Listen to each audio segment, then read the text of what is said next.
I'm going to start tonight by introducing my audience.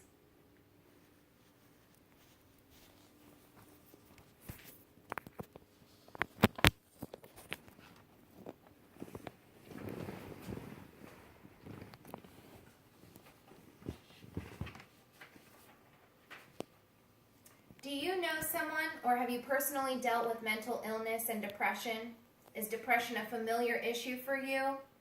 1 in 4 adults suffers from a depressive episode before the age of 24. The stigma surrounding mental illness is still occurring today. Times have changed and we as a society have become more educated and more informed on all of the mental illness and strategies of overcoming struggles. But now it's time to become more than just educated, become involved. For those of you who are personally involved with someone who has a mental illness or those individuals who are affected currently, I extend my utmost respect to you as we discuss this topic. For those who are less familiar, I'm honored to go into depth on how we can end the stigma. We'll discuss the warning signs and the available options in seeking help. I hope to both encourage and enlighten on not only how, but why we should bring it upon ourselves to become more involved and end the stigma behind mental illness. So, what exactly is mental illness? What is depression? Mental illness consists of many diagnoses that all pertain to changes in thinking, emotion, behavior, or a combination of those. Depression is specific to mood disorders. We commonly recognize it as extreme sadness. What does depression feel like? The word itself is sometimes heavy. Signs and symptoms include feeling hopelessness, helplessness, or having self-loathing, loss of interest, issues concentrating or overall lack of energy, appetite and weight, whether it's significant increases or decreases, sleep schedule, fluctuating off of your normal pattern. Is it hard to go to sleep? Do you get little rest? Or are you sleeping nonstop? Do you have anger or irritability more so than other times? Reckless behavior, impulse, all of these symptoms and signs are pertaining to depression. So be conscious of yourself and those around you, as these extreme behaviors are unhealthy and should be recognized. But today we're going to really focus on the stigma, as I mentioned earlier. To go ahead and start understanding what the stigma is, we'll go ahead and do a visualization exercise. So go ahead and close your eyes as we're going to do what you can think up of certain topics pertaining to mental illness. How do you see the following? Number 1, a therapist office. Do you see a lounge chair where someone discussing their thoughts is venting to a doctor who's scribbling on a yellow notepad silently? What about a pharmacy? Do you imagine rows of orange translucent bottles, white caps off to the side, overflowing spill of pills? Or zombie-like characters heavily sedated after taking them? How do you feel about hospitalization? What do you see when you think of a mental institute? Do you see the white walls, patients in hospital gowns, padded rooms, or even a straitjacket? Go ahead and open your eyes. Now, most often than not, you use personal memory when you recall to make a visualization.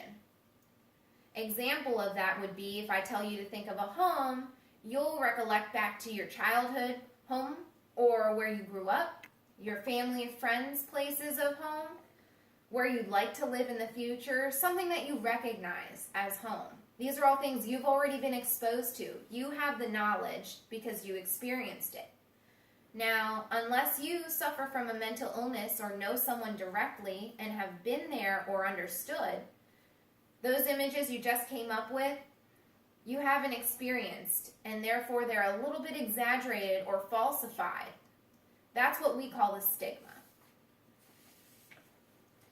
Now, although there is a stigma for everything, we do have many opportunities of aid, and that's the most important part, becoming involved. So how can you do it?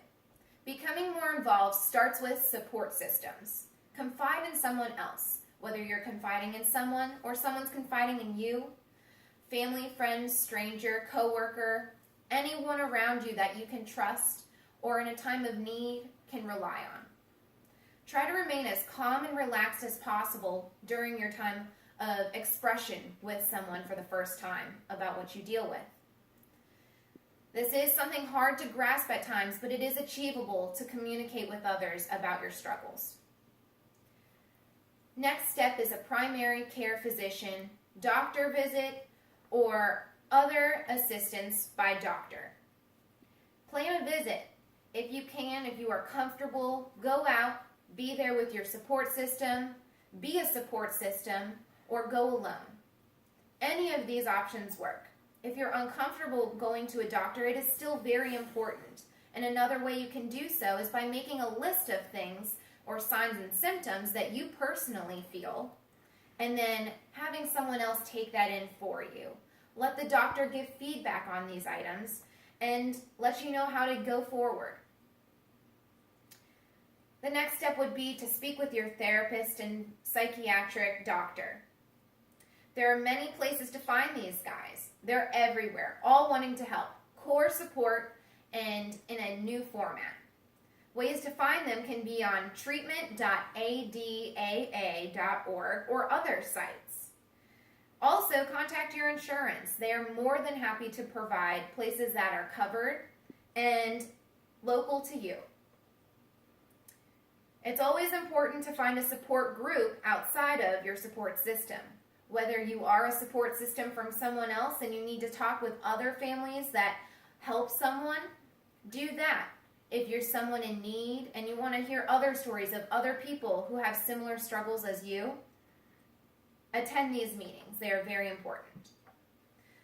Hospitalization can be seen as a little bit more of an extreme format for addressing mental illness and depression. Whether it's inpatient or outpatient, at your lowest point and where you are in the most need, it is time to reach out. When someone else is at their lowest point, know that at some point you must help them in a way that you cannot already provide help. But whenever hospitalization is over, there is still need for continued care. Ways to help someone with depression work towards a better mental health in general can include being a listener, but not just to respond, but to understand. But also know that you need to express yourself in comfortable ways. You can do so through music, art, writing. Also, know to reinforce things in a positive energy.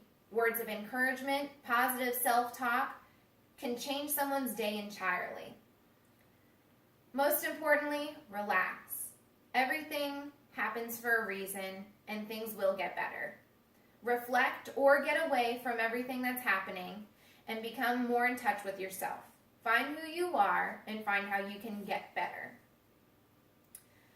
Now, there are lots of stigmas and lots of ways of aid. The best is to go with the most positive route. I'd like to end with sharing some very important information in time of crisis of those around you. Suicide prevention hotlines are local or national. The National Suicide Prevention Lifeline is 1-800-273-8255. The local number for the ODU area, Norfolk, Virginia, is 757-622-1126. These people are there all the time to reach out to anyone in need. So be conscientious of your own mental health and those around you.